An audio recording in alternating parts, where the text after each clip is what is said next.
నేను మీ మన్యం గాయకుడు దుడ్డు సత్యనారాయణ. చూసావా ప్రకృతి విపత్తు?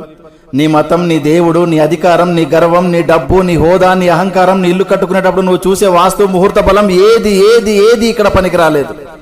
గుళ్ళు, గోపురాలు, మసీదులు, చర్చిలు దేనికి మినహాయింపు లేదు.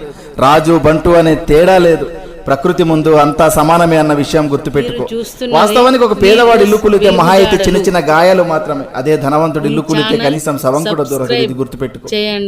గట్టిగా బతికితే మహా అయితే 100 ఏళ్ళు, అందులో రాత్రి రూపంలో 50 ఏళ్ళు పోతుంది. మిగిలిన 50 ఏళ్లలో ఏమీ తెలియని పసితనం అంటే బాల్యంలో 10 ఏళ్ళు గడిచిపోతుంది. మిగిలిన 40 ఏళ్లలో చిట్ట చివరి వృద్ధాప్యంలో దినదిన గండంగా 5 ఏళ్ళు గడిచిపోతుంది. ఇంకా నీ కోసం మిగిలింది కేవలం 35 ఏళ్ళు మాత్రమే. ఈ 35 ఏళ్లలోనే నీ చదువు, నీ సంపాదన, నీ కుటుంబ బాధ్యత, బంధాలు, బంధుత్వాలు అన్నీ చూసుకోవాలి. కాబట్టి జీవితం చాలా చిన్నది. ఇది తెలియక కులాలు, మతాలు, పార్టీలు అనే పగలు ప్రతీకారాలతో